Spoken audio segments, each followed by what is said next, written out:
রবিবার কাঞ্চনপুর মহকুমার অন্তর্গত লালচুরি কমিউনিটি হলে চতুর্থতম ত্রিপুরার রাজ্য চাকমা সামাজিক পরিষদের রাজ্য সম্মেলন অনুষ্ঠিত হয়। ওই দিন দুপুর আনুমানিক 2 ঘটিকা নাগাদ চাকমা সমাজের সমাজপতিরা প্রদীপ প্রজ্বলনের মাধ্যমে সম্মেলনের শুভ সূচনা হয়।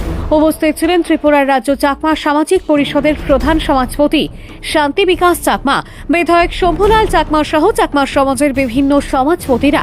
পাশাপাশি উপস্থিত ছিলেন ত্রিপুরা সমাজের সমাজপতি বীরেন্দ্র ত্রিপুরা, রিয়াং সমাজের সমাজপতি বাবুজয় রিয়াং সহ ত্রিপুরা 328টি চাকমা গ্রাম থেকে আগত সমাজপতিরা।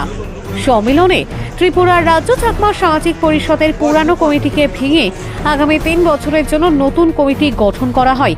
এতে প্রধান সমাজপতি হিসেবে পুনরায় নির্বাচিত হন শান্তি বিকাশ চাকমা। আরও মোট 41 জন সদস্যকে নিয়ে নতুন কমিটি গঠন করা হয় এবং সকল সদস্যকে শপথ বাক্য পাঠ করানো হয়। পরবর্তী সময়ে সাংবাদিকদের মুখোমুখি হয়ে প্রধান সমাজপতি শান্তি বিকাশ চাকমা বলেন, সমগ্র চাকমা সমাজ তাকে যে দায়িত্ব দিয়েছে তা তিনি সততা ও নিষ্ঠার সঙ্গে পালন করবেন। বার্তা আমাকে যে দায়িত্ব দেওয়া হয়েছে তা সমগ্র চাকমা সমাজ মিলে আমাকে যে দায়িত্বটা দিয়েছে আমি এই দায়িত্ব আমি পালন করব এবং পালন করার চেষ্টা করব। আমি আমাদের চাকমা সমাজের কাছে এই অনুরোধটা রাখতে চাই, আপনারা আমাকে দায়িত্ব দিয়েছেন, আপনারা আমার দায়িত্ব পালনে আপনারা আমাকে সহযোগিতা করবেন।